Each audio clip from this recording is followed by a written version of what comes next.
Excited to learn Python?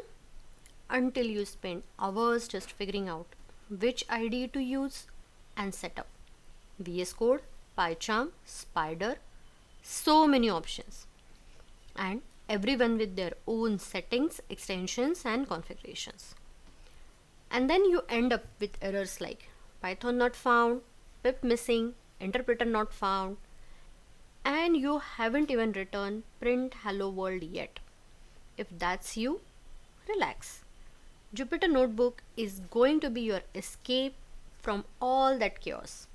One simple install runs in your browser and you're all set. Code, output, your comments or notes and charts all in one place. Hello everyone, I'm Aarti. Welcome to my channel. This video is part of the basic Python series which I have started, and in previous video we have gone through why Python and how to install Python on your local system. If you are just starting your journey in Python, I totally get it. It's exciting but also kind of messy at the first, right? Choosing an IDE can be quite frustrating in the beginning. It can feel like choosing a spaceship to just learn how to ride a bicycle. Trust me, choosing Jupyter Notebook over other IDEs can help you to get rid of a lot of complexities when you are in the initial stages of learning. So let us get started with the Jupyter Notebook installation. On Windows operating system, open a command prompt and type command pip install notebook and hit enter. Pip is nothing but a package installer for Python, and it is used for installing the necessary libraries that we require for executing the task. I will pause the video until installation completes. Now we can see that the installation is complete. Now in order to launch Jupyter Notebook after the installation, type command Jupyter Notebook, Cupyter, and hit enter.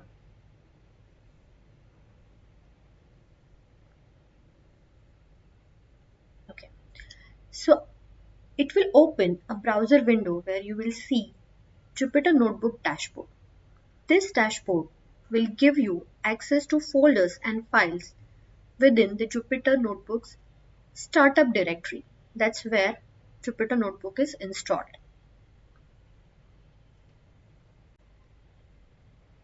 If you want to access different location from the Jupyter Notebook dashboard, then in command prompt, simply change the directory from which you want to access the Jupyter Notebook dashboard and then type command Jupyter Notebook. So let's first close this browser and then open a command prompt.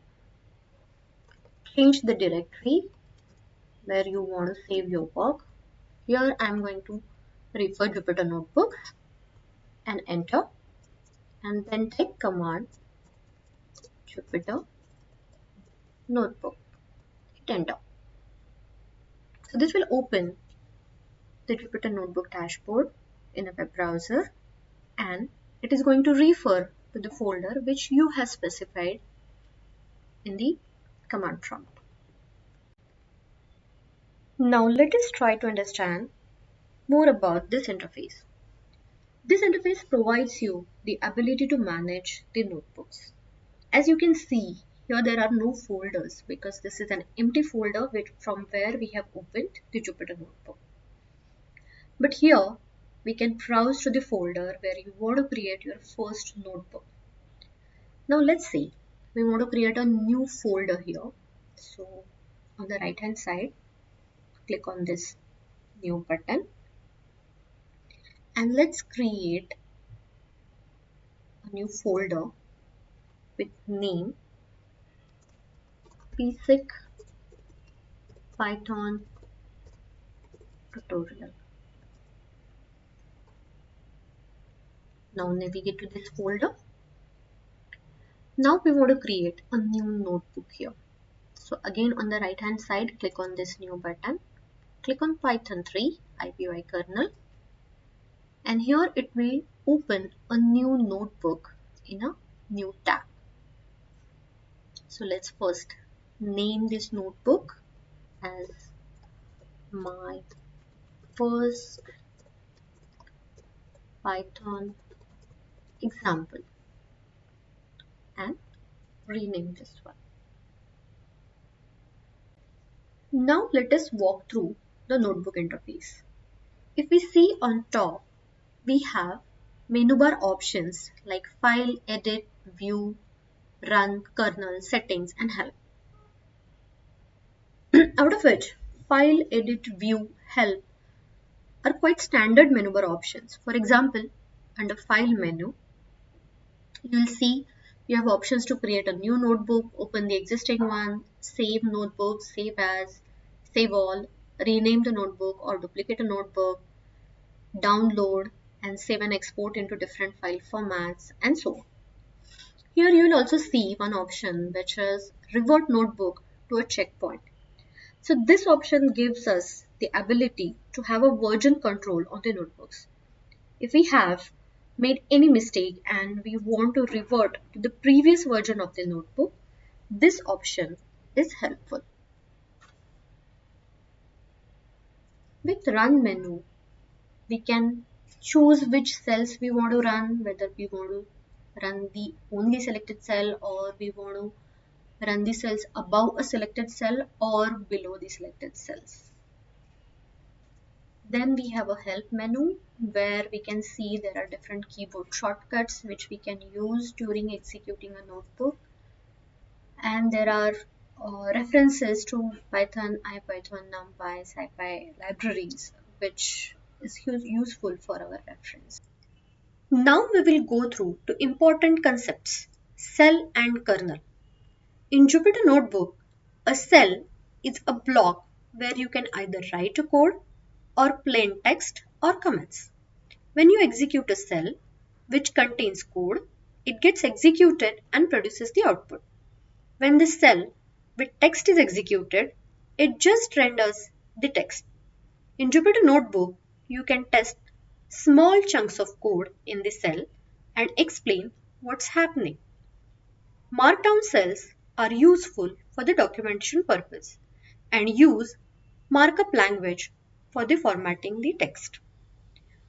The kernel in Jupyter Notebook is nothing but the brain of the notebook. It's the computational engine that executes your code. When you write the code and provide run command, kernel takes that piece of code and processes it, provides you the result of the code. Each notebook is connected to the specific kernel. Here we have IPY kernel, which is provided by Jupyter and which knows how to execute the Python code. Kernel also helps you to maintain the state of the code and the variables across different cells execution. Under kernel menu, we have options like interrupt the kernel, restart the kernel, and restart the kernel and clear the output of all cells or of the selected cells, reconnect to the kernel and shut down kernels, and so on. There are some keyboard shortcuts which are available and are quite helpful during our development process using Jupyter Notebook. For example, Shift plus Enter executes the code in the current cell and moves the cursor control to the next cell. Control plus Enter executes the code in the current cell. However, the control remains in the same cell. Alt plus Enter executes the code in the current cell and it inserts a new cell below the selected cell. Tab helps us to autocomplete a function or a variable name in the notebook. Shift plus tab, this provides the details about the function what is this function doing, what are the input variables, and what's the output, etc. Now, as we have got familiar with the Jupyter Notebook interface, basic keyboard shortcuts, let's start with the basic example. Now, get the cursor to the first cell of the notebook. Type print hello world.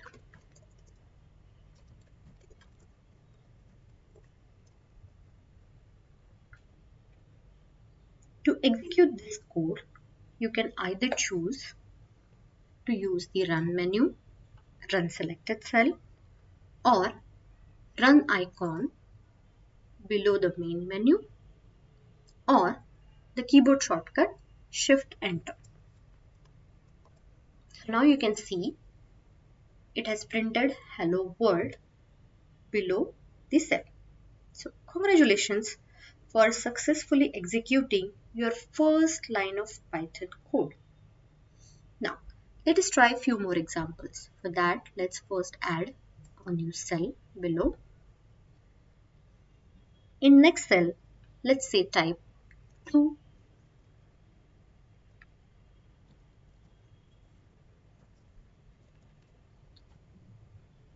2 plus 2. So you'll see you are getting the output as 4. Now let's try a few more basic mathematical operations.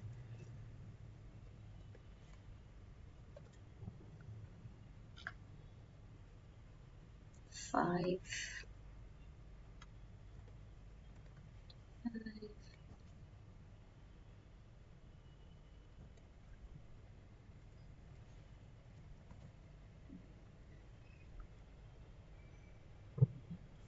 So now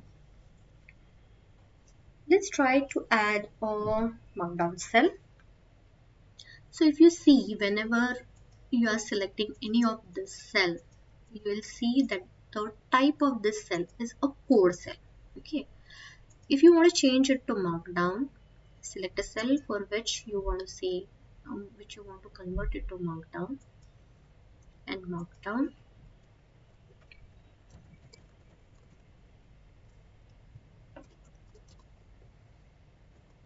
Um,